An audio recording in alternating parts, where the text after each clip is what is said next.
5000 साल पहले भगवान श्री कृष्ण ने मनुष्य की बर्बादी के 3 ही कारण बताए थे। इस वीडियो में हम एक कहानी के माध्यम से हम आपको वो 3 कारण बताएंगे। तो चलिए देखते ही कौन से 3 कारण हैं। कहीं आप में भी तो नहीं ये 3 कारण।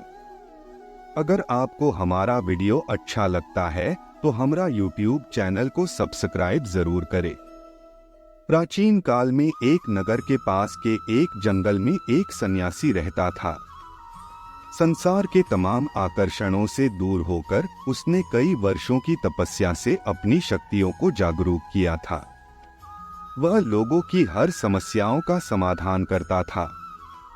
धीरे धीरे वह मशहूर होने लगा और यह बात राजा को पता चली। राजा ने सन्यासी से मिलने का फैसला किया और वह सन्यासी से मिले।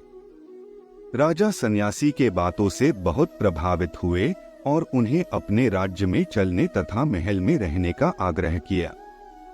सन्यासी मान गए और राजा के साथ उनके महल में रहने लगे। कुछ साल तक सन्यासी वहीं रहे। एक दिन राजा और रानी को पड़ोस के राज्य में जाना पड़ गया। उन्होंने एक नौकर को सन्यासी के भोजन आदि की जिम्मेदारी देकर निकल गए। एक दिन नौकर बीमार पड़ गया और आया ही नहीं। सन्यासी को खाना खिलाने वाला कोई नहीं था। वह इंतजार करता रहा और अंततः वह गुस्से में लाल हो गया। तभी राजा और रानी वापस आए। सन्यासी ने राजा को बहुत डांट फटकार लगाई और कहा कि तुम मेरी जिम्मेदारी नहीं उठा सकते थे तो क्यों मुझे लेकर आए। कुछ दिनों बाद मामला शांत हो गया। कुछ दिनों बाद राजा को फिर से पड़ोस के राज्य में जाना पड़ गया। इस बार राजा ने अकेले जाने का फैसला किया और रानी को कड़े निर्देशों के साथ सन्यासी के सेवा के लिए रख दिया। रानी रोज समय पर सन्यासी को खाना भेज देती थी। एक दिन रानी खाना भेजना भूल गई और वह नहाने चली गई। सन्यासी को खाना नहीं मिला तो सन्यासी ने काफी इंतजार के बाद महल में जाने का फैसला किया। सन्यासी महल में गया और उसकी नजर रानी पर पड़ी। सन्यासी अवाक रह गया। रानी की सुंदरता सन्यासी के मन में घर कर गई। रानी के अद्भुत रूप को देखकर सन्यासी उसे भुला नहीं पा रहा था। उसने खाना पीना छोड़ दिया और कुछ दिन तक ऐसे ही पड़ा रहा। कुछ दिनों बाद राजा वापस लौटे और सन्यासी से मिलने गए। राजा ने कहा, क्या बात है, आप बहुत कमजोर हो गए हैं, क्या मुझसे और कोई भूल हो गई है? तो सन्यासी ने कहा कि नहीं, मैं आपकी रानी की अद्भुत सुंदरता की मोह में पड़ गया हूँ और मैं उसे भुला नहीं पा रहा हूँ और अब मैं रानी के बिना जिंदा नहीं रह सकता। राजा ने कहा, यही बात है ना, मेरे साथ महल में चलिए, मैं आपको रानी को से दूंगा। राजा सन्यासी को लेकर महल में रानी के गए। राजा ने रानी से कहा कि सन्यासी आपकी सुंदरता के दीवाने हो चुके हैं और बहुत कमजोर पड़ चुके हैं और मैं किसी ज्ञानी व्यक्ति की हत्या का पाप अपने सर नहीं लेना चाहता। क्या आप सन्यासी की मदद करना चाहेंगी? रानी ने कहा, मैं समझ गई क्या करना है, और राजा ने रानी को सन्यासी को सौंप दिया। सन्यासी रानी को लेकर अपनी कुटिया में जाने लगे। रानी ने कहा कि हमें रहने के लिए एक घर चाहिए। सन्यासी ने राजा से कहा कि हमें रहने के लिए एक घर चाहिए। राजा ने उनके लिए तुरंत एक घर उपलब्ध करवाया। सन्यासी रानी को लेकर घर गया। रानी ने कहा, यह घर तो बहुत गंदा है, इसे साफ करवाइए। सन्यासी राजा से कह के घर को साफ करवाया। राजा के हुक्म से घर को साफ करवा दिया गया।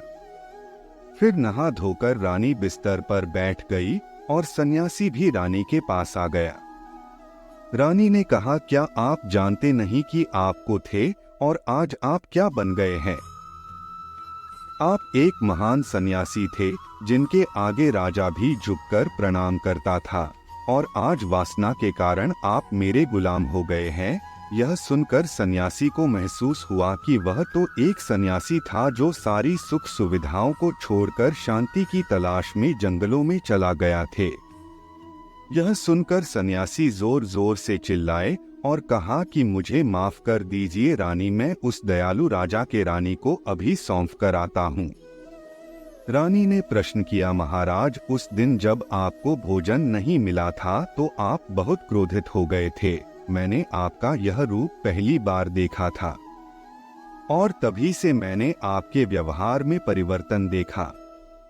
सन्यासी ने समझाया, जब मैं जंगल में था तो मुझे सुविधाएं तो क्या समय पे भोजन भी नहीं मिलता था, लेकिन महल में आने के बाद मुझे सुविधाएं मिली और मैं इनकी मोह में फंस गया।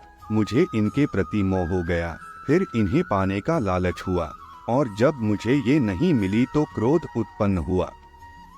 सन्यासी ने बताया, सच यही है, इच्छा पूरी नहीं हुई तो क्रोध बढ़ता है और पूरी हुई तो लालच बढ़ता है और यही इच्छाओं की पूर्ति मुझे वासना के द्वार तक ले आई और मैं आपके प्रति आकर्षित हो गया। इसके बाद सन्यासी को समझ में आ गया कि उन्हें वापस जंगलों में लौटना चाहिए और उन्होंने ऐसा ही किया। दोस्तों, श्रीमद् भगवद गीता के 16वें अध्याय के 21 से श्लोक में स्वयं श्री कृष्ण ने नरक के 3 द्वार बताए हैं और वो 3 द्वार है काम यानी वासना, क्रोध और लालच। जरा सोच कर देखो, आज दुनिया में जितने भी गुनाह होते हैं उनके पीछे यही 3 कारण होते हैं। इसीलिए हमें जितना हो सके इनसे दूर रहना चाहिए। जब एक सन्यासी इसमें फंस सकता है तो हम तो आम बात है।